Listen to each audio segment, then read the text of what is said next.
lakini pia kutoka kati kwenda kiwango cha juu. Ni somo ambalo ukiwa mtendaji, kuna jinsi ambayo Mungu atakupa upenyo. Nilisema kuna maeneo matano, kuna mambo matano ambayo ni ya kuzingatia na ni ya kushughulikia.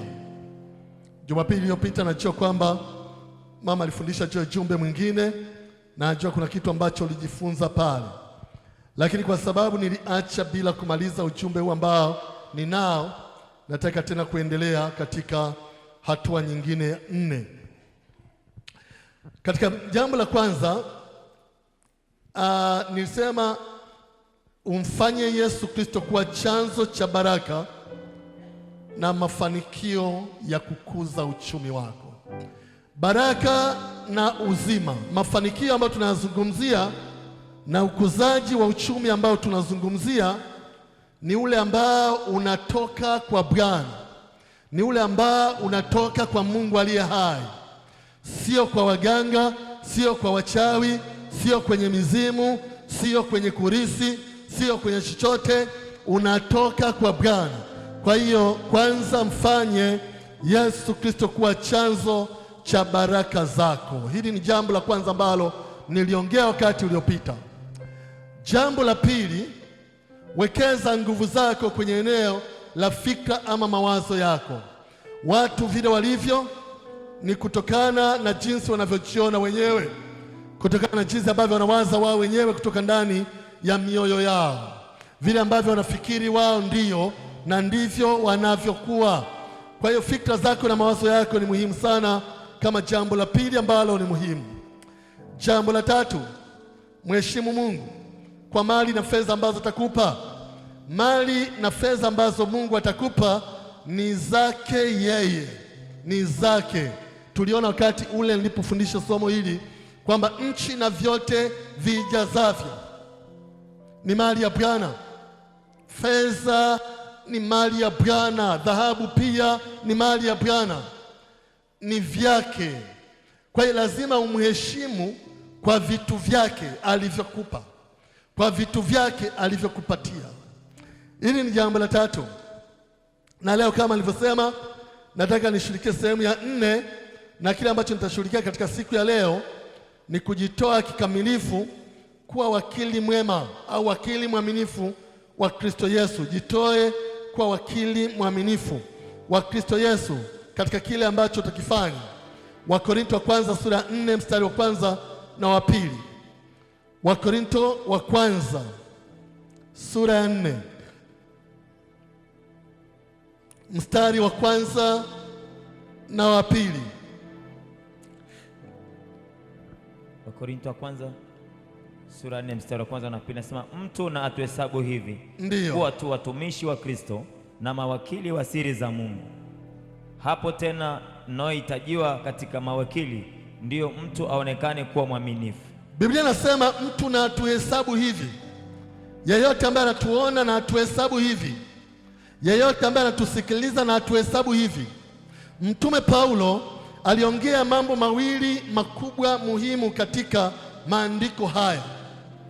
Anasema mtu na atuhesabu hivi kuwa tu watumishi wa Kristo. Hili ni jambo la kwanza ambalo aliliongelea, na nitaliongelea baadaye kidogo pia. Lakini anasema jambo la pili, na mawakili wa siri za Mungu. Angalia, na mawakili wa siri za Mungu. Kuna mambo mawili anazungumzia, na ni mambo makubwa sana. Watumishi wa Kristo, mawakili wa siri za Mungu, ni mambo mawili ambayo ni muhimu na ambayo nitajaribu kuyagusia. Unafahamu, katika nyakati za zamani watumishi walikuwa wanafahamika kama watumwa, walikuwa wanafahamika kama watu wa chini, walikuwa wanafahamika kama watu wa kawaida, walikuwa wanafahamika kama watu ambao wanapokea tu amri na maelekezo ya mabwana zao. Walikuwa wanafahamika kama watu ambao hawawezi kufanya wanavyotaka wao mpaka vile ambavyo bwana wao ndio anataka wafanye. Kwa hiyo Paulo anapokuwa anahubiri katika sehemu mbalimbali, na anapokwenda kufanya mikutano na chochote kile, akazungumza maneno haya kwa Wakorinto kwamba mtu na atuhesabu hivi kwamba sisi ni watumishi wa Kristo. Maana yake ni watu ambao tunafanya kazi za chini kabisa za Kristo Yesu, lakini kwa kutumwa na Bwana. Bwana ni nani? Ni Kristo mwenyewe, ndiye ambaye anatutuma, ndiye ambaye anatupa maagizo, ndiye ambaye anatuelekeza cha kufanya. Anasema mtu na atuhesabu hivi kwamba sisi tu watumishi wa Kristo. Hili ni jambo ambalo la kipekee kidogo. Anasema na mawakili wa siri za Mungu. Hebu tuseme wote, na mawakili wa siri za Mungu. Rudia tena, na mawakili wa siri za Mungu. Katika nyakati zile zamani, wakili alikuwa mtu aliyekabidhiwa mali au aliyekabidhiwa fedha au aliyekabidhiwa vitu aweze kuvitunza na kuvisimamia, lakini anapewa na mtu mwingine. Wakili alikuwa mtu aliyekabidhiwa mali za mtu mwingine ili azitunze na kuzisimamia.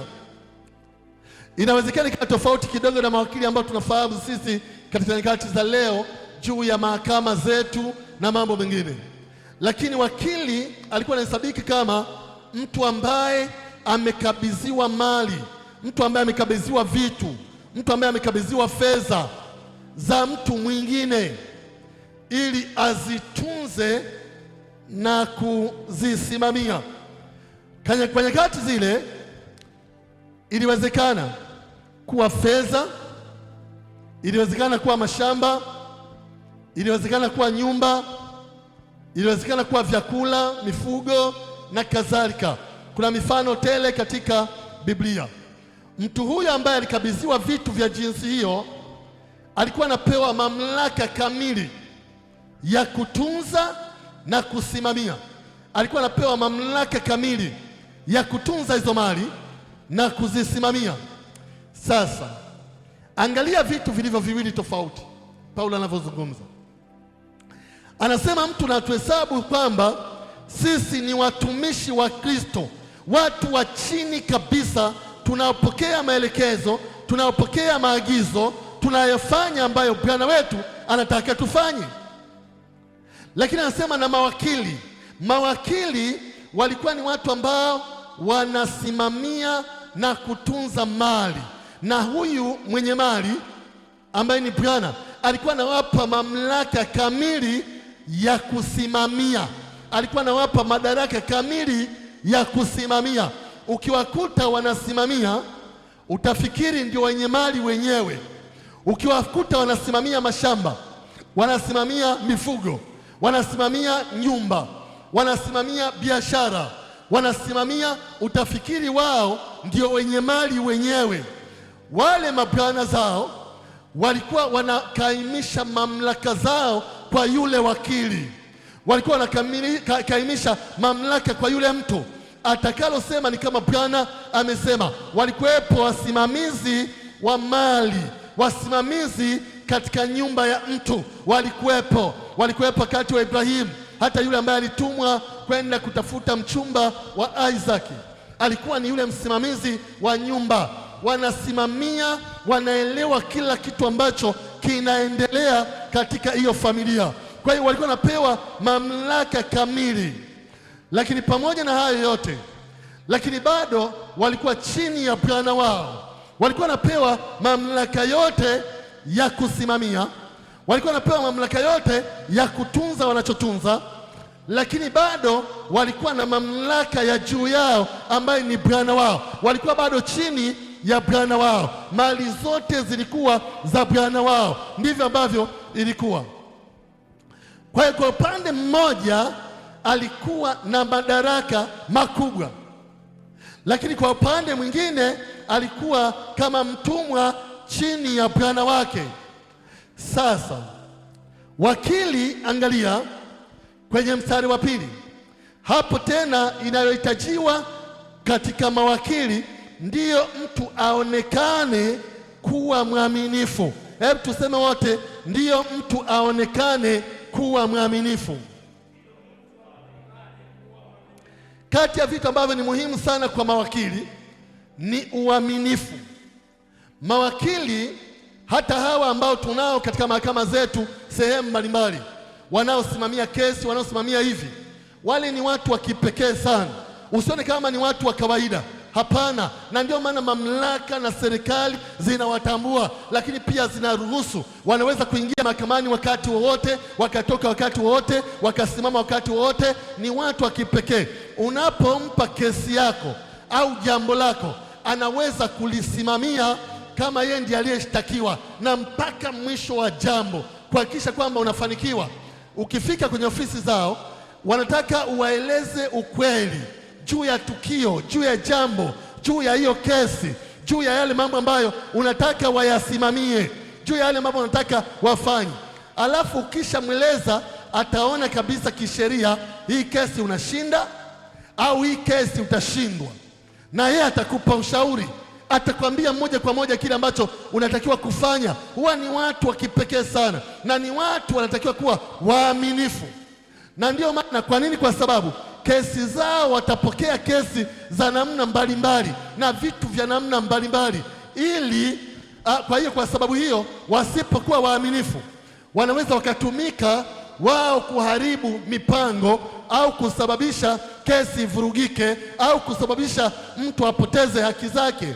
Wanaweza. Sasa anatakiwa wakili awe mtu mwaminifu, ni kitu ambacho ni cha muhimu. Na hao ni mawakili tu hawa wa kawaida.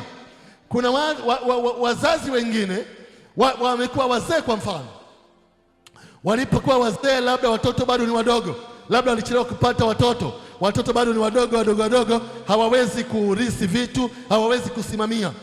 Wazazi wanaweka vitu chini ya mawakili kisheria, kwa mihuri na mikataba kabisa, inaandikwa kwamba huyu mtoto atakapokuwa ndiye atakuwa na shamba hili, atakuwa na nyumba hii, atakuwa na hivi, alafu vinawekwa chini ya wakili.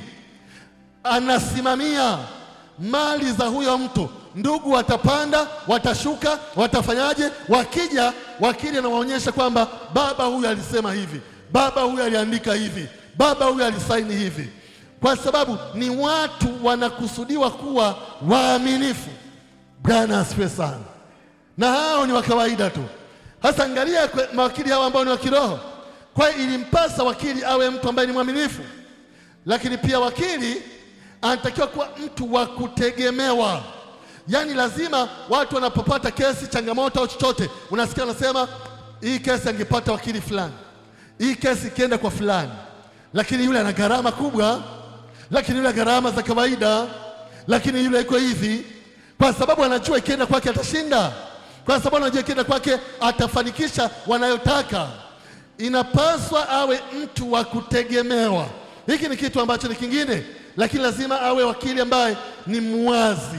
Unaona, awe muwazi, awe mtu ambaye ni muwazi. Sasa unapomwangalia Mtume Paulo, alikuwa anaelezea kuwa wao ni watumishi na mawakili wa siri za Mungu. Mtume Paulo anatumia maneno mawili makubwa ya kibiblia: watumishi na mawakili. Watumishi na mawakili. Anasema mtu atuhesabu kuwa ni watumishi, lakini pia anasema na mawakili. Anazungumzia watumishi kama watu wa chini, anazungumzia mawakili kama watu wa juu wenye uwezo wa kusimamia. Na ndio maana watumishi walikuwa nyakati zile za Biblia, chochote anachosema bwana wao ndicho ambacho wanafuata. Na ngoja nikwambie kitu kimoja, au nikupe mfano miwili. Mfano wa kwanza, Luka 12:41. Luka 12:41. Angalia pale, tusome pale mpaka mstari wa 48. Luka 12:41. Petro akamwambia Bwana, mithali hiyo. Sikiliza hayo maneno, Luka 12:41 mpaka 48.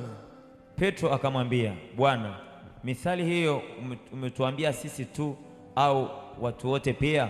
Bwana akasema, ni nani basi aliye wakili mwaminifu mwenye busara, ambaye bwana wake atamweka juu ya utumishi wake wote, awape watu posho kwa wakati wake? Heri mtumwa yule ambaye bwana wake ajapo atamkuta anafanya hivyo. Kweli nawaambia, atamweka juu ya vitu vyake vyote. Lakini mtumwa yule akisema moyoni mwake, bwana wangu anakawia kuja, akaanza kuwapiga wajoli wake wanaume kwa wanawake, akila na kunywa na kulewa, bwana wake mtumwa huyo atakuja siku asiyodhania na saa asiyojua, atamkata vipande viwili na kumwekea fungu lake pamoja na wasioamini. Na mtumwa yule aliyejua mapenzi ya bwana wake asijiweke tayari wala kuyatenda mapenzi yake, atapigwa sana. Na yule asiyejua na amefanya yastahilivyo amefanya yastahilio mapigo, atapigwa kidogo. Na kila aliyepewa vingi, kwake huyo vitatakwa vingi, naye waliowekewa amana vitu vingi, kwake huyo watataka na zaidi. Asante sana. Bwana asifiwe sana. Hapa Yesu Kristo anazungumzia mawakili, na Petro alikuwa amemwambia Bwana, hiyo mithali umetuambia sisi tu au watu wote pia? Na unajua alipouliza hilo swali, mstari wa 42, Bwana akasema, ni nani basi aliye wakili mwaminifu mwenye busara, ambaye bwana wake atamweka juu ya utumishi wake wote, awape watu posho yake kwa wakati wake. Yesu alizungumzia mawakili wawili hapa. Wakili wa kwanza anasema ni nani ambaye ni wakili mwaminifu, ambaye Bwana atamweka juu ya watumwa, juu ya nyumba yake, awape watu posho kwa wakati, awape watu chakula kwa wakati. Nani huyo mtumwa mwaminifu? Anasema wakili mwaminifu mwenye busara. Mawakili huwa anatakiwa kuwa na busara. Anasema mwenye busara, ndivyo Biblia ambavyo inasema, ambaye bwana wake atamweka juu ya watumishi wake wote, awape watu posho kwa wakati wake. Mwenye busara atafanya kwa busara kazi zake kwa busara, atawapa watu posho kwa busara, atawapa, yani ni mwenye busara. Yeye hategei, yeye sio mvivu. Anapotakiwa kufanya kazi anafanya, anapotakiwa kusimamia anasimamia. Lakini akatoa mfano wa wakili mwingine ambaye huyu bwana alipokuwa amesafiri, huyu alifanya kwa uaminifu, huyu wa kwanza. Akatoa mfano mwingine, bwana akiwa amesafiri, akasema huyu bwana atarudi tu, atachelewa sana. Aanze kufuruga watu, anawapiga watoto, anafuruga nyumba, anafuruga mali, anaenda kwenye ulevi, anaenda kwenye anasa, anafanya hivi. Alafu huyu bwana akarudi kwa ghafla, pasipo yeye kutegemea. Angalia mifano hiyo, akarudi kwa ghafla kwa sababu hana busara, hakutenda kwa busara, hakutenda. Biblia inasema kuna adhabu pale inatajwa. Lakini nataka mstari wa 47, na mtumwa yule aliyejua mapenzi ya bwana wake asijiweke tayari wala kuyatenda mapenzi yake, atapigwa sana. Na yule asiyejua naye amefanya yastahilio mapigo, atapigwa kidogo. Na kila aliyepewa vingi, kwake huyo vitatakwa vingi, naye waliyemwekea amana vitu vingi, kwake huyo watataka na zaidi. Bwana asifiwe sana. Anazungumzia habari ya mawakili. Na hao mawakili, angalia, kuna ambao wamewekewa vitu vichache, kawekewa tu mashamba na mifugo basi, na kibanda cha kulindia hayo mashamba na mifugo. Kwa hiyo vitatakwa kwenye mashamba na mifugo basi. Lakini kuna mwingine kawekewa mashamba, mifugo, nyumba na biashara, naye vitatakwa hivyo hivyo kwenye mashamba, mifugo, nyumba na biashara. Aliyewekewa vichache vitatakwa vichache kwenye hesabu, aliyewekewa vingi vitatakwa vingi kwenye mahesabu. Sasa ni watu wawili tofauti. Ngoja nikupe mfano mwingine, Luka 16 mstari wa kwanza. Luka 16 mstari wa kwanza mpaka wa 8 tena. Ni mbele kidogo. Luka 16 mstari wa 1 mpaka 8. Tena aliwaambia wanafunzi wake, palikuwa na mtu mmoja tajiri aliyekuwa na mawakili wake. Huyu aliyekuwa na wakili wake. Huyu alishtakiwa kwake kuwa anatapanya mali zake. Akamwita akamwambia, ni habari gani hii ninayoisikia juu yako? Toa hesabu ya uwakili wako, kwa kuwa huwezi kuwa wakili tena. Yule wakili akasema moyoni mwake, nifanyeje? Maana bwana wangu ananiondolea uwakili. Kulima siwezi, kuomba naona haya. Najua nitakalolitenda, ili nitakapotolewa katika uwakili wanikaribishe nyumbani mwao. Akawaita wadeni wa bwana wake, kila mmoja akamwambia ya kwanza, wawiwa na bwana wangu? Akasema, vipimo 100 vya mafuta.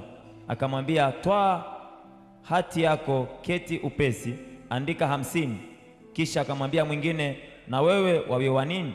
Akasema, maganda 100 ya ngano. Akamwambia, twaa hati yako, andika 80. Yule bwana akamsifu wakili dhalimu kwa vile alivyotenda kwa busara, kwa kuwa wana wa ulimwengu huu huwa katika kizazi chao wenyewe huwa na busara kuliko wana wa nuru. Asante sana. Bwana asifiwe sana. Sasa hapa pana wakili huyu, nataka nikupe picha yake kidogo. Huyu wakili alikuwa amepewa huu usimamizi ambao tunasema hapa wa kutunza na kusimamia, alikuwa amepewa. Sasa huyu bwana wake alipokuwa mbali, akapata habari kwamba yule wakili anatumia vitu ovyo ovyo, kwa anasa, kwa ulevi, anavuruga kila kitu, anatapanya mali zake na mambo mengine, yaani vitu haviendi inavyotakiwa, viko zigizaga. Yule tajiri akaona nikimtegemea huyu wakili nitafilisika hapa, vitu vitapotea. Akamwita. Alipomwita akamuuliza, ni habari gani hii ninayosikia? Toa hesabu ya uwakili wako, kwa sababu mawakili, kati ya vitu ambavyo ni muhimu ni kutoa hesabu. Toa hesabu ya uwakili wako, kwa sababu nimegundua kwamba huwezi kuwa wakili tena, kwa sababu ya mambo ambayo ninasikia. Huwezi kuwa wakili, yaani maana yake ni kwamba na kuondoa kwenye hii nafasi. Sasa nipe mahesabu. Kama ng'ombe walikuwa ni 10 nilikupa, leta mahesabu tuone walivyoongezeka. Kama mbuzi zilikuwa ni 20, leta mahesabu tuone walivyoongezeka. Kama biashara ilikuwa hivi, leta tuone faida ilivyoongezeka. Mtaji ulianzaje, sasa ikoje? Yani toa mahesabu. Sasa yule bwana akatafakari, akaona sasa huyu tajiri ananiondolea uwakili, na ule uwakili ulikuwa ni kitu kizuri. Ni msimamizi wa mali, ni msimamizi wa vitu, ni msimamizi. Alikuwa ni msimamizi, hakuwa mtu mdogo kama ambavyo waweza ukasoma tu kawaida. Ndio maana nimekwambia ni tofauti hata na huo wakili wa kawaida. Yaani alikuwa ni mtu, ni msimamizi, ni mtu mkubwa kiasi kwamba, angalia, anasema hivi, sasa bwana wangu ananiondolea wakili. Kulima siwezi, maana nilizoea kazi hii, lakini pia kuombaomba naona aibu. Sasa naona haya, sasa nifanyeje? Ni wakili, alikuwa na busara sana. Nifanyeje? Maana wakili naondolewa, ni nini cha kufanya? Akapata wazi. Huyu bwana alikuwa ni mfanyabiashara, kwa hiyo ana watu wengi anawadai madeni ya biashara, madeni hivi, madeni. Huyu jamaa kweli alikuwa mtapanyaji, maana hata hapa unaona ana njia nyingine anatumia ya kutapanya. Akaona sasa cha kufanya, kama wamepanga mwezi mmoja ujao ndio wanaenda kukaa kikao na huyo mzee cha kupiga mahesabu yote. Akawaita wale wadeni wanaodaiwa, akasema hivi, nataka niwatendee mema kiasi kwamba nitakapofukuzwa kwenye uwakili wawe wananikaribisha kwao, nitakula, nitakunywa, wataniona rafiki wa karibu. Kwa hiyo akawaita wale, hivi wewe unadaiwa nini na mzee? Kwenye kumbukumbu zetu zinaonyeshaje? Akamwambia, mimi bwana nadaiwa, kama mtu anadaiwa gunia 100 za mahindi hajaleta, anamwambia tunabadilisha hiyo hati, tunaandika hati nyingine ya gunia 50. Wewe bwana umekuwa rafiki yangu sana bwana, muda mrefu, na kuandikia gunia 50. Alafu mwingine anatakiwa alete mchele labda wa dukani, gunia 100, anaambia leta 50. Wewe unadaiwa nini? Kila mtu anayedaiwa akamfanya alipe nusu, ili akifukuzwa kwenye ile kazi apate marafiki wa kumkaribisha na kumpa posho huko mitaani. Bwana asifiwe sana. Alikuwa ni wakili fulani hivi ambaye alikuwa na busara fulani ya kidunia.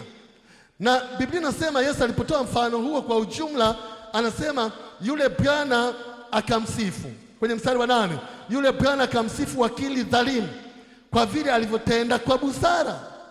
Alitenda kwa busara, kwa kuwa wana wa ulimwengu huu katika kizazi chao wenyewe huwa na busara kuliko wana wa nuru. Wana wa ulimwengu huu, ndugu zangu, katika kizazi chao, watu walioko duniani katika kizazi chao, watu wale walevi wa kidunia katika kizazi chao, wana hekima, wana busara katika mambo yao, wakati mwingine kuliko wana wa nuru. Kuna wana wa nuru ni watu ambao wameokolewa, ni watu ambao wanamwamini Mungu aliye hai. Utasema ni kwa nini? Angalia kwa mfano walevi wanapoingia baa. Walevi wanapoingia baa pale, ameingia siku iko vizuri, ndio kapokea mshahara, hajali kama mshahara utaisha, hajali kama hajaufikia shambani. Anasema nimewakuta marafiki zangu hapa, mama nani, hebu leta kreti moja kila mmoja anywe hapa. Bwana asifiwe sana. Kwa sababu anajua baada ya wiki moja hela zake zitakuwa zimeisha. Zikiwa zimeisha, ile wiki ya pili akija, atamkuta jamaa naye kapata, atanunua. Wale walevi wanapokunywa kule, sio kwamba wote wana hela. Wengine wana hela, lakini walilisha wengine, walitunza wengine wakati huo. Sasa Bwana asifiwe sana. Wana hekima katika mambo yao, ndio maana wanaweza kushirikiana katika mambo, ndio maana wanaweza kushirikiana katika vitu, ndio maana wanaweza kusema tuna kikundi chetu cha kusaidiana tukifariki. Wanaweza kusema tuna kikundi chetu cha kusaidiana kwenye magonjwa. Wanaweza kusema tuna kitu fulani cha kusaidiana wakati wa biashara zikiyumba.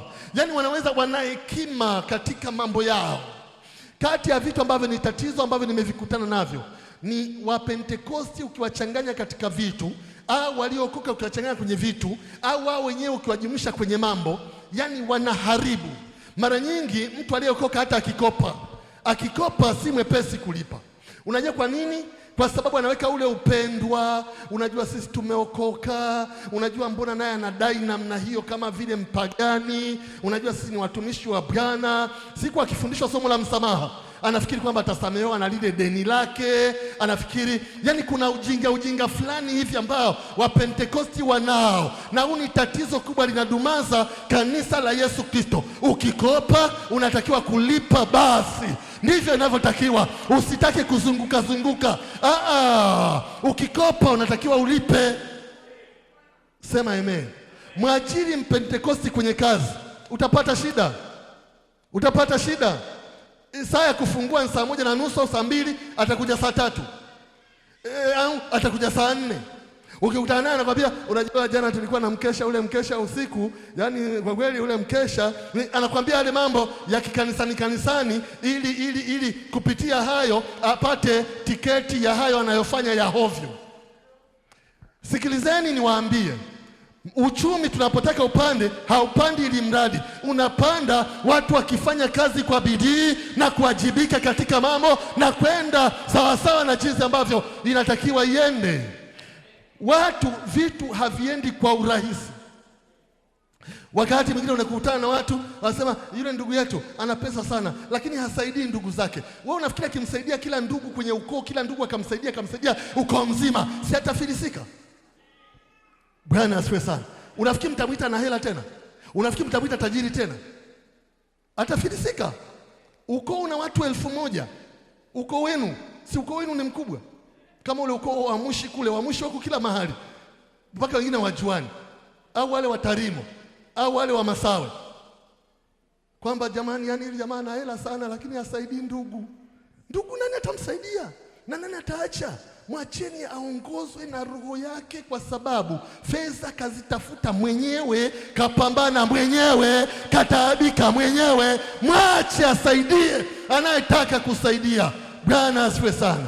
Na wewe pia pambana Wakati uliopita niliposema lile somo lingine katika zile hatua zetu, nilikwambia pia usiwalaumu kwamba hawasaidii ndugu. Kuna kitu kinachosababisha wasisaidie. Sasa wewe kwenye nafasi ulionao, wasaidie ndugu zako sasa. Bwana asifiwe sana. Wasaidie uone kama inawezekana hizo unavyofikiri wewe. Si rahisi. Ndugu wengi ni wavivu. Wakienda kwenye nyumba za watu, wakiwatembelea, hawataki kuondoka, wanakaa kule, hawataki kufanya kazi, hawaoshi vyombo, hawafanyi chochote katika zile nyumba. Analala mpaka saa 4. Eti hapa mkwa kaka yangu, hapa mkwa mjomba wangu. Acha huo ujinga. Umeenda kwa ndugu, kwa jamaa au chochote, onyesha mfano mwema. Amka mapema, osha vyombo mapema, deki nyumba mapema, saidia kazi mapema. Hata ndugu yako pia atamani kukaa na wewe. Unakaa kwa watu, alafu watu mme na mke wakiingia chumbani wanaulizana, hivi ndugu yako anaondoka lini? Anasema sijajua, hajaniambia. Mimi namuona tu, hivi ana dalili za kuondoka kweli? Sasa hata dalili hana. Unanyosha miguu kwenye makochi, wewe na remote tu namna hii, unabadilisha tamthilia moja tamthilia nyingine, unahamia kwenye mpira.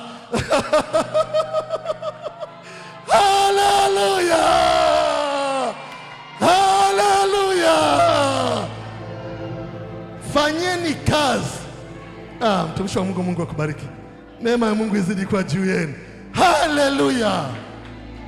Ndugu zangu, kati ya vitu ambavyo ni changamoto ni kujichanganya na ndugu katika mambo. Ndugu ni watu wa hatari. Ndugu ni watu wa ajabu. Ndugu anaweza kukufilisi. Ndugu anaweza kukukwamisha. Ndugu anaweza kufanya usipige hatua. Na wala ndugu sio wabaya. Usio kasema mchungaji amesema ndugu ni wabaya. Wakati mwingine akija kwenye nyumba yako pia, huko unakoishi, kama nyumba ni ya kupanga, kama nyumba ni, mwambie hivi, utakaa siku ngapi? Bwana asifiwe sana. Akwambie siku 3, akwambie wiki moja. Lakini yakisema sijui lini, unakwenda kukaa tu, yani unakaa tu, ni kucheza na remote, ni kusinzia kwenye viti. Ukitoka hapo unarudi ndani kwenda kulala. Ukitoka hapo unanyosha miguu kwenye jua, unafanya hivi. Hivyo vitu vitatukwamisha katika mambo. Biblia inasema jifunzeni kwa chungu, jifunzeni kwa siafu. Wanafanya kazi usiku na mchana siafu, na unajua wanaweka akiba, wanafanya kazi kwa bidii. Wanataka watu waondoe uvivu. Yaani mtu mvivu hawezi kupata upenyo. Hawezi, labda uibie wengine. Hawezi kupata upenyo katika hali ya kawaida. Bwana asifiwe sana. Yaani wakati watu wanalima wewe umelala. Wakati wanavuna ndio unasema ndugu, unajua sisi ni ndugu, akuchotee debe la mahindi. Amelima kwa gharama. Kulima ni gharama, kupalilia ni gharama, kuweka mbolea ni gharama, mbegu ni gharama, kila kitu ni gharama. Wewe unataka akuchotee mahindi. Hata na wafanyakazi wanaovuna wanamsaidia kuvuna, huendi hata kusaidia kazi ya kuvuna. Unataka akuchotee mahindi. Haiendi hivyo. Lazima wana wa dunia wana busara zao, wana werevu wao fulani. Huko vijijini ambako tumetokea, watu wengine katika vijiji, watu wanafanya kazi kwa ushirika katika vijiji. Unakuta mtaa mzima wanakwenda kuvuna kwenye shamba la huyu, kesho wanakwenda kuvuna kwenye shamba la yule, kesho kutwa wanakwenda kwenye shamba la yule, kesho kutwa. Yani wana hekima zao, wana busara zao za kufanya mambo, za kufanya vitu viende. Huwezi kukaa ili mradi tu. Kwani anaposema wana hekima kuliko wana wa nuru, haya maneno si Yesu mwenyewe ameyasema? Bwana asifiwe sana. Wana hekima kuliko wana wa nuru. Unajua wakati mwingine labda nilisema jambo tatu kidogo, kwamba unaweza wapa nafasi wa Pentecost wakakusumbua. Unajua mimi nikwambie kitu kimoja. Ukimwajiri yule mtu wa mataifa kwenye kazi zako, yule ambaye hajaokoka, yeye anajua ni kazi. Anajua asipofanya hutamlipa. Anajua asipofanya utamshtaki polisi. Anajua akicheza utamfunga. Yaani ndivyo anavyojua. Kwa hiyo wanafanya kazi kwa bidii. Angalia yale maduka ya Wahindi pale, yanafunguliwa saa 1:30 pale. Unajua watu wanaofanya kazi kule kwenye maduka ya Wahindi wanaotoka huko juu, walinzi na wanaosaidia kazi na nini, saa 1 wako pale wameshashuka. Hata kama anafunguliwa saa 2, 1:30 wako pale. Wakati Mhindi anafungua duka, yule baba alishafika, yuko pale nje ameketi pale, anamsubiri afungue. Bwana asifiwe sana. Haijalishi uko juu Uhuru walilala saa ngapi, haijalishi wamekunywa mpaka saa ngapi, haijalishi walikuwa na harusi au hawakuwa na harusi, saa 1:30 yuko pale. 2 duka likifunguliwa, anamsaidia yule Mhindi kufungua pale makufuri na lile gate, lile grili la kufungua. Kwa nini? Kwa sababu wakati wa kazi ni kazi. Wakati wa kazi msicheze. Wakati wa kazi msizubae. Wakati wa kuchangamkia fursa, changamkieni fursa. Bwana asifiwe sana. Yaani fursa zinatokea, huchangamki, unanyamaza. Watu wakishachangamkia, baadaye unahangaika. Yaani ikitokea fursa usiache. Wakati mwingine kuna hivi vitu vinajitokeza, wanasema wanafundisha watu kutengeneza sabuni, wanafundisha watu kutengeneza sijui bustani, wanafundisha watu sijui kutengeneza nini, wanatoa kule mbuzi wa maziwa, sijui ukishawachukua sijui uzao wa kwanza ni wako, wa pili ni wao, sijui vitu gani. Vile vitu usivye. Hebu nenda tu angalie. Biblia inasema jaribuni mambo yote, lishikeni lililo jema. Jaribu tu. Wakati mwingine kwenye kujaribu utakumbana na ule ambao ndio muujiza wako. Hao mbuzi wanaoambiwa wanazaa wawili mapacha, wako wanapiga 4. Bwana asifiwe sana. Kwa hiyo wana wa dunia wana hekima, wana busara zao. Okay, sawa. Kwa ajili ya muda ni muhimu tuweze kufahamu kwamba Mungu alipotuumba, alituumba kwa makusudi. Mungu hakutuumba bahati mbaya, wala wewe hukuumbwa bahati mbaya. Mungu alipokuumba, alikuumba kwa makusudi. Biblia inasema hivi, na tufanye mtu kwa sura yetu, kwa umbo letu, kwa hivyo yeye anasema wakawafanya hao watu wa mwanzo, anasema wakatawale. Angalia, umeumbwa ili utawale. Anasema wakatawale. Walipomaliza kuwaumba, akasema hivi, na kuitiisha nchi. Mwanzo 1:26 mpaka 28. Na kuitiisha nchi. Kwa hiyo unapotembea kama mtu ambaye umeokolewa, tembea kwamba, jua kwamba umeumbwa hapa duniani ili uje kutawala.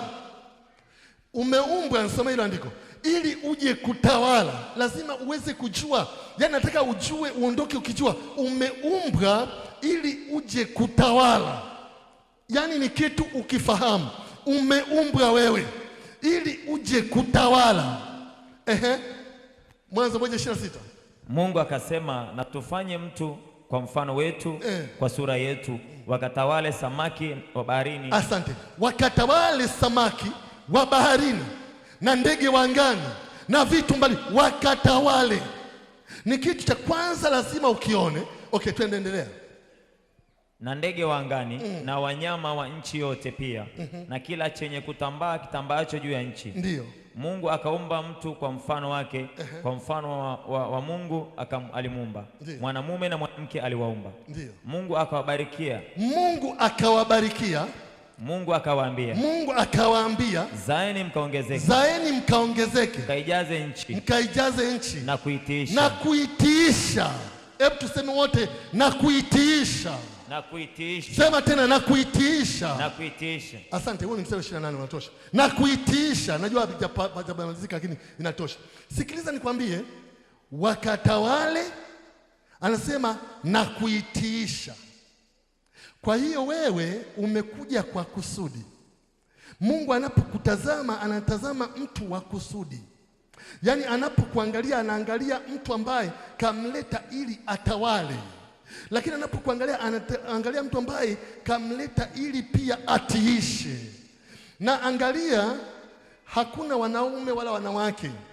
Hapo anasema, okay, mstari wa 28 tena. Elisha. Unasema Mungu akawabarikia. Okay, mstari wa 27. Mungu akamuumba mtu kwa mfano wake. Ndiyo. Kwa mfano wa Mungu aliwaumba. Mwanamume na mwanamke aliwaumba. Kwa mfano wa Mungu aliwaumba mwanamume na mwanamke.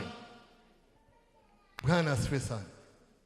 Kwa hiyo sijui nataka niliwekeje, ila natamani watu wa Betheli mtawale. Ndivyo maandiko yanavyosema.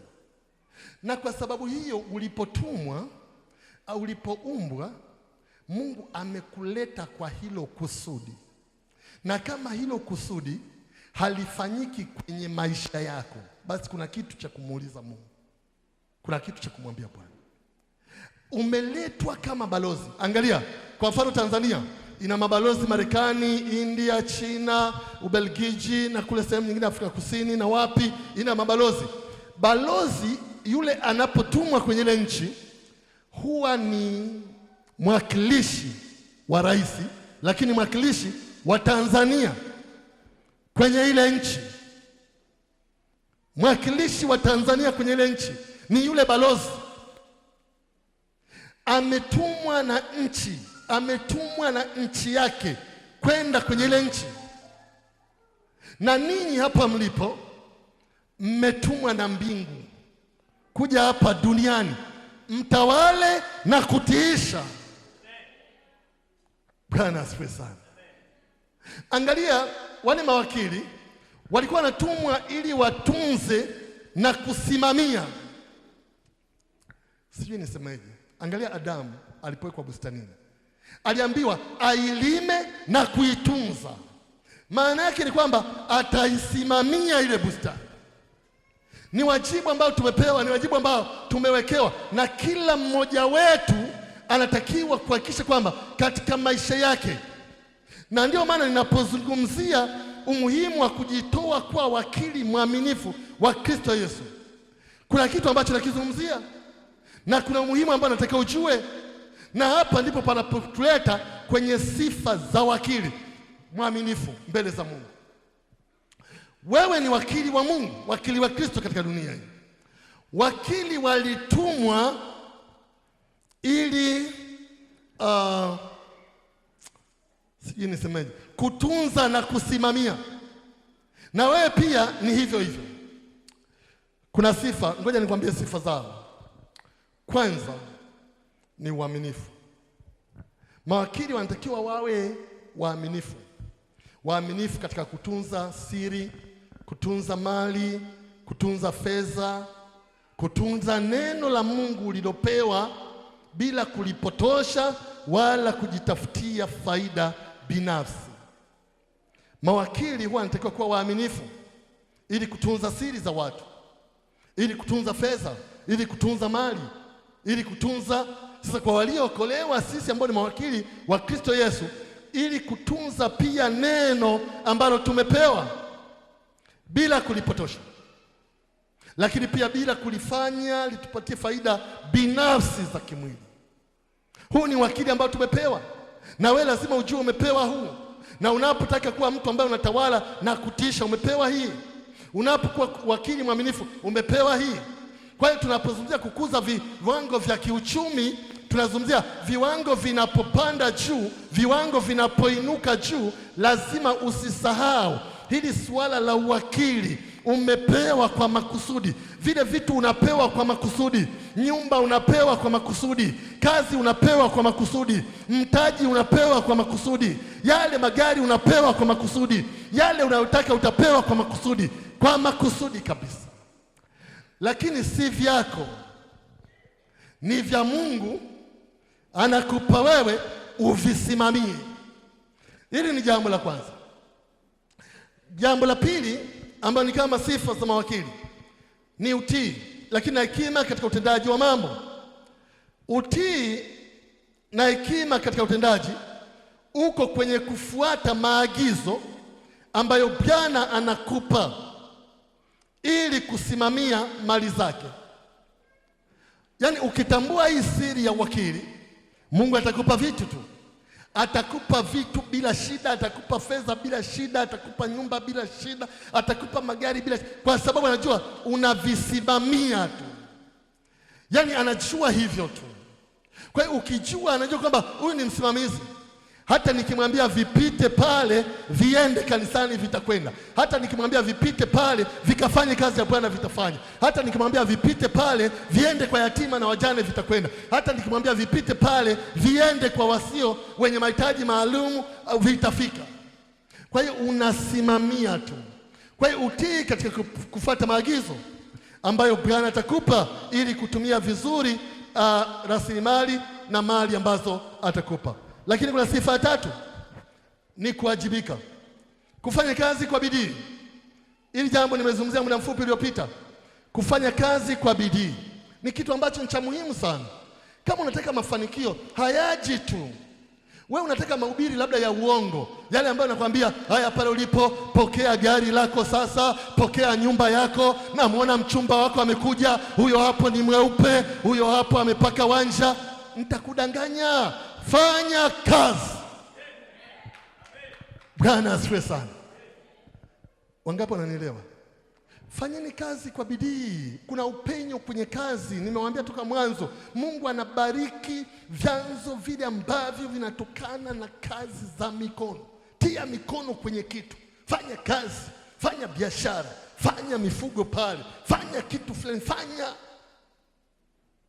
fanya. Bwana asifiwe sana.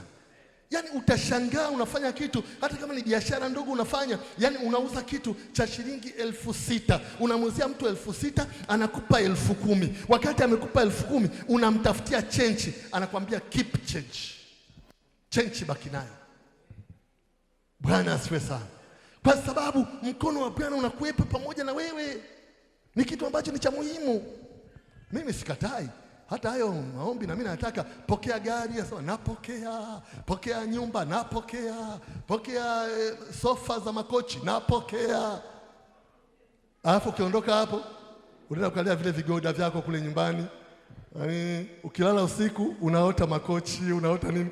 Kumbe ni yale umeambiwa kanisani. Fanyeni kazi watu wa Bwana, na Bwana atainua viwango vya uchumi wenu. Fanya kazi kwa bidii. Biblia inasema kwa bidii si walegevu, mkiwa na juhudi katika roho zenu, mkimtumikia Bwana. Okay, sifa ya mwisho ni utumishi. Katika 4 ambazo nimeziandaa, sifa ya mwisho ni utumishi. Kutumikia wengine kwa upendo, moyo safi na kuajali kwa ajili ya utukufu wa Mungu. Mungu anataka kutupa fedha. Mungu anataka kutupa vitu. Mungu anataka kutupa mali. Mungu anataka kujibu maombi yetu. Mungu anataka, lakini anataka watu ambao wanaweza wakawa watumishi, wanaweza wakatumika. Paulo anasema sisi ni watumishi. Pamoja na kwamba najua yeye ni wakili anayesimamia mali za Mungu na injili ya Bwana Yesu Kristo, lakini hatembea akisema mimi ni wakili, mnaniona natembea jamani, nasimamia mali za Bwana, nasimamia injili ya Yesu Kristo, nasimamia siri za mbinguni. Anasema mtu atuhesabu sisi ni watumishi wa Kristo, tuko chini kabisa kwa Kristo Yesu. Kwa hiyo hali ya utumishi iko tayari kuwatumikia watu wengine kwa upendo, lakini pia moyo wake unakuwa ni safi, lakini pia ni inawajali watu, inawajali wengine. Mtu ambaye ni wakili wa Kristo Yesu atajali wengine. Mungu anapoona wazi kwamba fedha atakazokupa utajali wengine, mali atakazokupa utajali wengine, gari atakalokupa utajali wengine, nyumba atakayokupa utajali wengine, atakapoona atakupa. Bwana asifiwe sana. Mungu hataki zile hali za kibinafsi na uchoyo. Zile ndio tatizo kwa Mungu. Hataki zile. Lazima moyo wako ukunjuke. Lazima moyo wako uwe safi. Lazima moyo wako ujiachie kwa ajili ya wengine. Na unapojiachia kwa ajili ya wengine, Mungu atajali. Atajua kabisa kwamba huyu nikimpa zitafika kanisani, huyu nikimpa zitafikia wachungaji, huyu nikimpa zitafikia yatima, huyu nikimpa zitafikia wenye mahitaji, huyu nikimpa zitafikia. na baadaye zitawafikia na wale ndugu zako na watu wengine, kwa sababu ni rahisi. Utamsomesha mtoto wa dada, pia utamsomesha pia mtoto wa mjomba wako, pia utamsomesha pia mtoto wa kaka yako. Hana shida juu ya hiyo Mungu. Na mtoto anaweza kasimama mahali akasema, yaani mimi nataka niseme kusoma kwangu, namshukuru Mungu kwa ajili ya dada yangu ambaye ni mke wa mchungaji. Namshukuru Mungu kwa sababu ya kaka yangu ambaye ni mchungaji mahali fulani. Namshukuru Mungu kwa sababu ya mjomba wangu ambaye ameokoka na nimpiga vyombo kwenye kanisa fulani. Namshukuru Mungu kwa ajili yake, kwa sababu kuna upenyo ambao ulipita kwako na ukamfikia pia, ukamsomesha na mambo mengine. Kujali wengine katika ile hali ya moyo safi kabisa ni kitu ambacho ni cha muhimu sana. Hebu simama kwa miguu yako mchana wa leo. Shaposete pasika. Unataka viwango vipya vya kiuchumi? Unataka viwango vingine vya kiuchumi? Lazima ukubali kuwa wakili. Wakili ni mtu aliyetumwa na Mungu, na kama Mungu amekutuma, fedha na dhahabu ni mali yake. Ndivyo Biblia inavyosema. Nchi na vyote vijazavyo ni mali yake. Ndivyo Biblia inavyosema. Na kama ni mali ya Bwana na Bwana anakutuma wewe, atakupa vitu vyake, atakupa vitu vingi. Lazima uwe tayari kuwa wakili. Usipokuwa tayari kuwa wakili, maisha yataendelea kuwa magumu, uchumi utaendelea kuwa mgumu, vitu bado vitaendelea kuwa vigumu, yaani utaendelea kuwa katika hali ya ugumu. Na mimi ninachotafuta kwenu, watu wa Mungu, muondoke katika hali ya kung'ang'ana, muondoke katika hali ya kupata vitu kwa shida, muondoke katika hali ya kupata vitu kwa taabu. Yaani huna uhakika wa kula, huna uhakika wa kuvaa, huna uhakika wa chochote, huna uhakika wa ada. Nataka muondoke kwenye hizo hali. Yaani mambo ya kula na kulala yawe ni kitu cha kawaida, mambo ya mavazi yawe ni kitu cha kawaida. Yaani uwe huwazi hivyo tena, unawaza mambo mengine kabisa. Nataka upige hatua katika mambo, lakini lazima tukubali kuwa wakili, kuwa mawakili wa siri za Mungu, wa siri za Mungu. Siri za Mungu ziko kwenye maeneo makubwa mawili.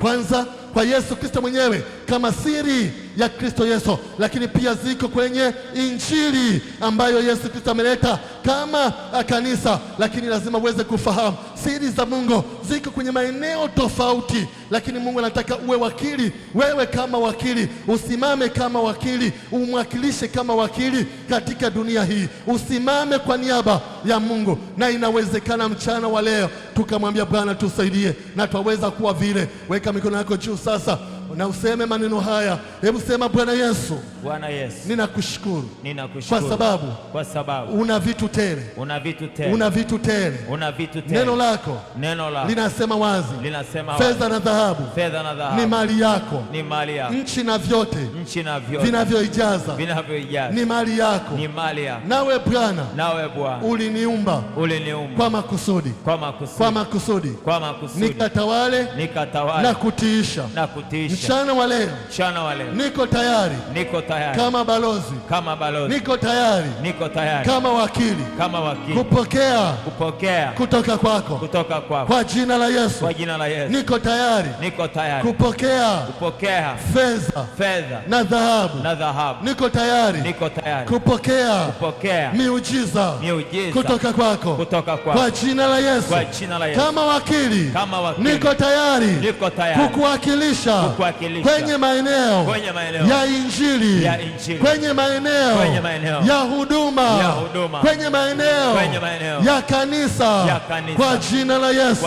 Niko tayari kama wakili kuweza kutoa zaka zangu na dhabihu, kwa jina la Yesu. Kama wakili niko tayari kusaidia wengine wenye mahitaji. Kama wakili niko tayari kuwajali wengine kwa moyo safi, kwa jina la Yesu. Hebu nisikilize tena. Tuna mahitaji mengi ambayo tunayo, lakini si mahitaji yote yako hapa duniani. Magari tunataka, nyumba tunataka, mashamba tunataka, wanawake wachumba tunawataka, wanaume wachumba tunawataka, wapo hapa duniani. Mavazi, suti nzuri, mavazi mazuri, chochote, magari, majumba yako hapa duniani. Na neno la Mungu linasema hivi, nchi na vyote vijazavyo ni mali ya Bwana, ni mali ya Baba yetu, ni mali ya Mungu wa mbinguni, na kama ni hivyo twaweza kuzungumza naye juu ya kile ambacho unahitaji sasa. Sijajua unahitaji nini, pengine ni fedha, sijajua unahitaji nini, pengine ni kiwanja, sijajua unahitaji nini, pengine ni kujenga, sijajua unahitaji nini, pengine ni shamba, sijajua unahitaji nini, pengine ni mtaji wa biashara au upate kazi, sijajua unahitaji nini, pengine upate mchumba. Wewe ndiye unahitaji, nahitaji unalijua, na katika siku ya leo waweza kuliombea, na ukishaomba nami nitakuombea na Bwana atatenda. Mimi nitakuombea, Bwana atatenda.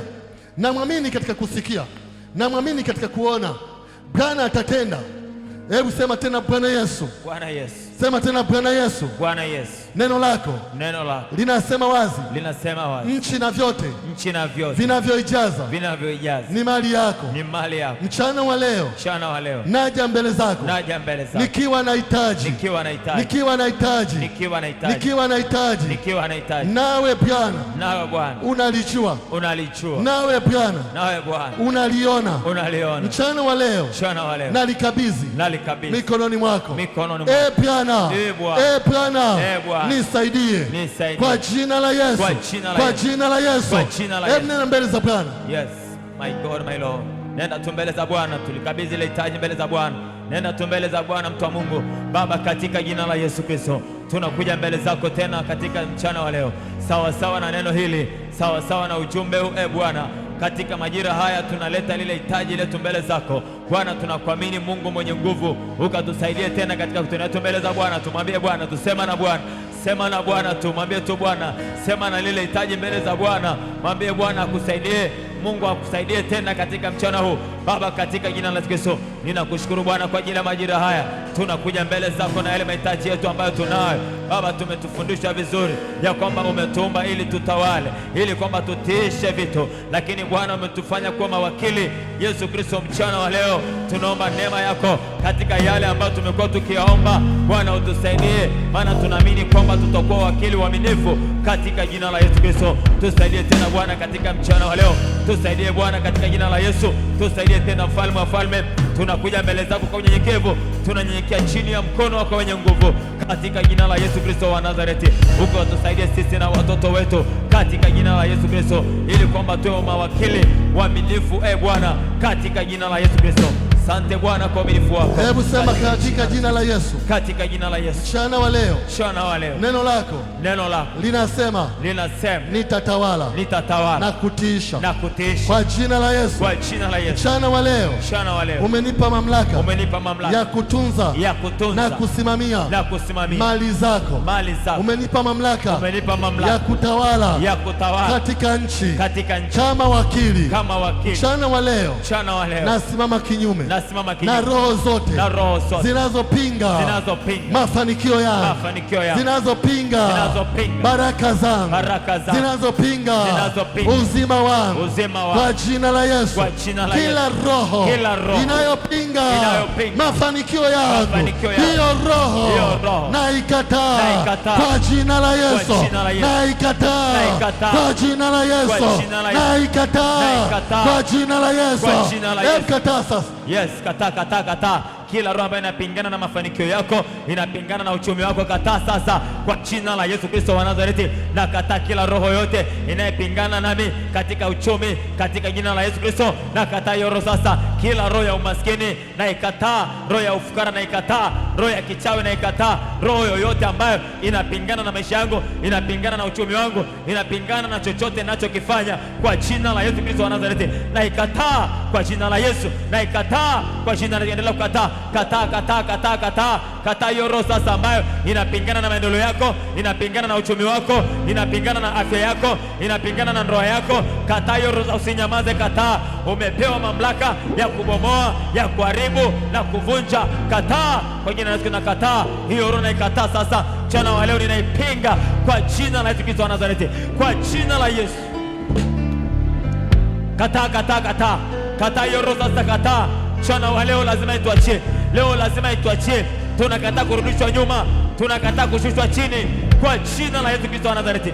tunakataa kushikiliwa na adui kwa namna moja ama nyingine, kiuchumi, kiafya, kwa jina la Yesu wa Nazareti. Hebu sema katika jina la Yesu. Katika jina la Yesu. Kwa imani. Kwa imani. Sema kwa imani. Kwa imani. Napokea. Napokea baraka za Bwana. Baraka za Bwana. Kwa imani. Kwa imani. Napokea. Napokea mafanikio. Mafanikio. Napokea. Napokea uzima wangu. Uzima wangu. Napokea. Napokea ushindi wangu. Ushindi wangu. Kwa jina la Yesu. Kwa jina la Yesu. Mchana wa leo. Mchana wa leo. Kwa imani. Kwa imani. Napokea. Napokea baraka zote. Baraka zote ambazo Bwana ameamuru zinipate.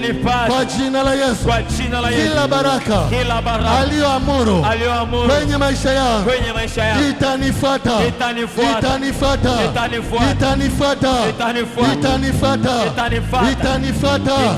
Kwa jina la Yesu. Mchana wa leo napokea baraka zangu. Napokea huduma yangu. Napokea vipawa vyangu. Kwa jina la Yesu. Kwa jina la Yesu. Kwa jina la Yesu. Mchana wa leo kwa imani ninatawala na kutiisha kwa jina la Yesu. Kwa jina la Yesu. Kwa jina la Yesu. Kwa jina la Yesu. Kwa jina la Yesu. Hebu weka mkono mmoja juu, mmoja kifuani kwako. Hebu sema tena, asante Bwana Yesu. Asante Bwana Yesu. Sema asante Bwana Yesu. Asante Bwana Yesu. Mchana wa leo ninapokea kutoka kwako. Kwa jina la Yesu. Kwa jina la Yesu. Kwa jina la Yesu. Kwa jina la Yesu. Yale yote uliyokusudia yanifuate kwenye maisha yangu. Mchana wa leo ninaamuru mahali popote yalipozuiwa, mahali popote yalipokwama yanifuate kwa jina la Yesu. Uwezo wangu wa kutawala, uwezo wangu wa kutawala uniwezeshe kutawala mambo ya fedha, mambo ya nyumba, mambo ya mashamba, mambo ya huduma kwa jina la Yesu. Mchana wa leo na utumia uwezo huo, mamlaka hiyo ulionipa kutawala na kutiisha kwa jina la Yesu. Kwa jina la Yesu. Kwa jina la Yesu. Hebu nisikilize kwa dakika moja tu. Wakati huu unawezekana binafsi unajua kile ambacho kinafanya usipande katika viwango vyako vya maisha. Kuna ambao wanajua kwamba kila ukijaribu kupanda kuna kitu kinakushusha. Nilikutana na mama mmoja, yeye alisema anapata fedha sana, ila tatizo lake ni kwamba yani ule mwisho wa mwezi akipata tu, yani ile fedha zinatangazwa kutoka akaunti yake inaanza kusoma, tayari kunatokea mgonjwa, mtu mwenye shida analazwa wiki 2 na ni mtu anamuhusu, anawekewa madripu, anawekewa bili, ikija karibu robo 3 ya ule mshahara wote itaenda huko. Yeye ni hivyo tu, na unaweza ukawa wewe una kitu kingine sio hicho, mimi sijui, yeye ni hicho, lakini mwingine anaweza kawa na kitu kingine. Kuna wengine wakipata huwa wanapoteza tu, yaani unapata fedha afu unapoteza, yaani unapoteza ujui tu zilikopotelea. Sasa nataka tukiwa tumefumba macho yetu, kama yuko mtu mmoja ambaye chanzo anakijua cha kukwama, anakijua. Wengine wanavijua kwa sababu ni maneno walinenewa tu kinyume. Wengine kama unakijua chanzo kinachofanya unakwama, maana mimi nataka kukuona kivingine, njoo fumba macho yako, njoo. Kama kuna mtu mmoja tu anajua chanzo cha changamoto zake, aje, njoo haraka. Ukiwa muda umekwenda, njoo. Kama unajua, njoo.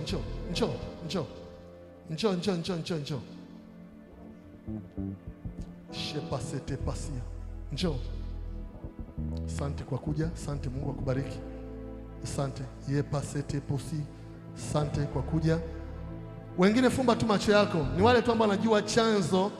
Kuna mtu anajua chanzo, ukipata tu unapoteza, ukipata tu mgonjwa anatokea, ukipata tu ndugu anahitaji mahitaji makubwa kuliko uwezo wako, ukipata tu njoo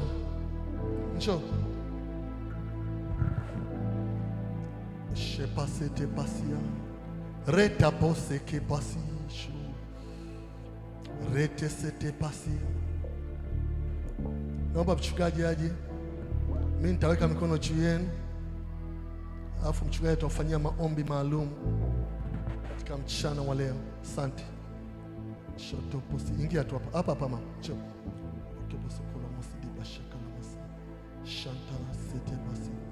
Hebu wewe uliyebaki pale, mshukuru Bwana Yesu kwa sababu ni mwema, kwa wema wake na upendo wake. Mshukuru tu Yesu. Yesu anaweza, anatosha. Amina. Wewe ulioko pale nyuma, tafadhali tutaomba pamoja, tuomba kwa ajili ya watu hawa ili Mungu apate kuwasaidia. Tuombe. Bwana Yesu, ninakushukuru, ninakubariki kwa sababu wewe ni mwema. Sante Mungu mwenye nguvu na mamlaka yote, Baba wa rehema tele, wewe ambaye unatujua, wewe ambaye unatuona, wewe unayefahamu maisha yetu, unajua kila kitu kwa habari ya maisha yetu. Tazama basi Bwana, tunaweka wajoli na watumishi wako hawa mikononi mwako kupitia jina la Yesu Kristo wa Nazareti. Hakika wanahitaji msaada mkamilifu kutoka kwako Mungu mwenye nguvu, ukapate kuwa pamoja nao na kuwasaidia katika mambo yote katika jina la Yesu Kristo, ukiondoa kila kipingamizi chochote ambacho kimekuwa kikitawanya ile fedha, kikitawanya mafanikio ambao wamekuwa wakiyapata katika jina la Yesu na kwa damu ya Yesu Kristo wa Nazareti. Ile nguvu ya adui ambayo imekuwa ikifuatilia mafanikio, ile nguvu ya adui ambayo imekuwa ikifuatilia mafanikio ili kuleta uharibifu, ninaharibu hiyo kazi ya adui katika jina la Yesu Kristo wa Nazareti. Natamka ukombozi juu ya fedha ya dada huyu, natamka ukombozi juu ya fedha ya kijana huyu, natamka ukombozi juu ya mapato yake katika jina la Yesu Kristo wa Nazareti. Bwana, ukawalinde na kuwatunza, ukilinda vyanzo vya mapato yao katika jina la Yesu Kristo, ukilinda vyanzo vya mapato yao katika jina lipitalo majina yote, jina la Yesu Kristo wa Nazareti. Mkono wako wenye nguvu e Bwana ukapate kuwatunza, mkono wako wenye nguvu e Bwana ukapate kuwasaidia, ukawe msaada mkamilifu kila wakati kupitia jina la Yesu Kristo wa Nazareti. Sante Mwokozi wangu na Bwana wangu, kwa maana ninajua uko msaada utokao juu ambao unaweza kuwasaidia, maana uko msaada, maana neno lako linasema uko msaada utokao juu. Ule msaada ukapate kuwa juu ya mapato ya kijana huyu, ule msaada ukapate kuwa juu ya mama huyu, yule msaada ukapate kutokea katika maisha yao na kuwasaidia katika mambo yote katika jina lipitalo majina yote. Sante Bwana kwa kazi yako njema na uaminifu wako leo mkuu, kwa maana utatenda na zaidi ya vile ambavyo tumeomba katika jina la Yesu Kristo. Kwa ufunuo huu Bwana ukawaponye watu wako, kwa ufunuo huu Bwana ukawaponye watu wako, kwa ufunuo huu Bwana ukawaponye watu wako, kwa ufunuo huu Bwana ukawaponye katika jina la Yesu Kristo. Wakapokea uponyaji ulio mkamilifu, wakapokea uponyaji ulio dhahiri katika jina la Yesu na kwa damu ya Yesu Kristo wa Nazareti. Utukuzwe Mungu wangu, libarikiwe jina lako takatifu, kwa sababu utalinda mapato yao na kuyatunza tena, hayatakupotea.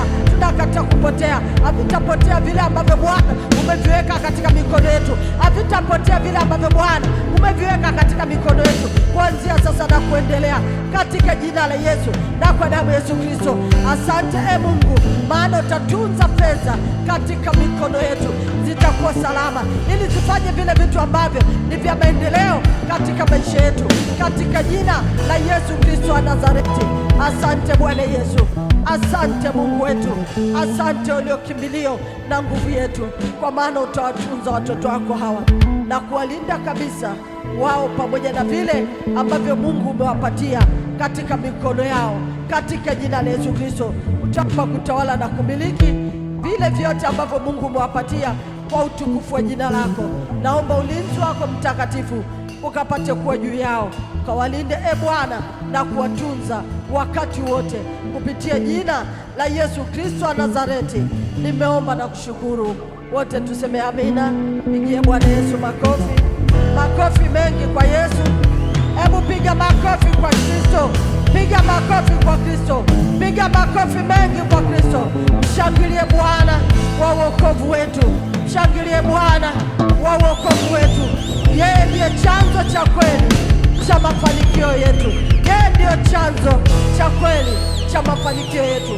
Kama unaamini kwamba Yesu ndiyo chanzo cha mafanikio yako, mpigie makofi tena mengi. Baba yetu na Mungu wetu, ninakushukuru kwa sababu wewe ni mwema. Asante Bwana kwa sababu ya ufunuo mkubwa wa kipekee ambao umeachilia katika maisha yetu siku ya leo. Umesema nasi neno la kipekee ambalo Bwana linajenga maisha yetu.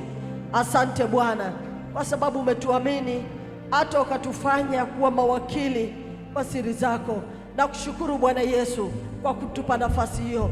Lakini Bwana, niseme nini? Tunakuhitaji wewe katika kipindi hiki cha juma linalokuja. Yesu Kristo ukapate kuwa pamoja nasi, tulinde tena Bwana na kututunza, ukatuhifadhi hai katika jina la Yesu Kristo. Tunakataa mabaya katika juma hili Bwana, ukatutunze na kuwa salama wakati wote katika jina la Yesu Kristo. Kwa mkono wako Bwana ukatushike na kutuongoza katika mambo yote, ili tutende yote kwa utukufu wa jina lako, katika jina lipitalo majina yote. Wakati Bwana tunajiachilia mikononi mwako, mahali palipo ulinzi na usalama, ili Bwana tukalindwe nawe wakati wote katika jina la Yesu Kristo wa Nazareti. Asante Mwokozi wangu kwa sababu utainua nuru ya uso wako kwa ajili ya watoto wako hawa, ukiwabariki hakika kwa jina la Yesu na kwa damu ya Yesu Kristo tumeomba na kushukuru. Wote tuseme amen. Pigie Bwana Yesu makofi, alafu mchike jirani yako mkono, mwambie uwe wakili mwaminifu.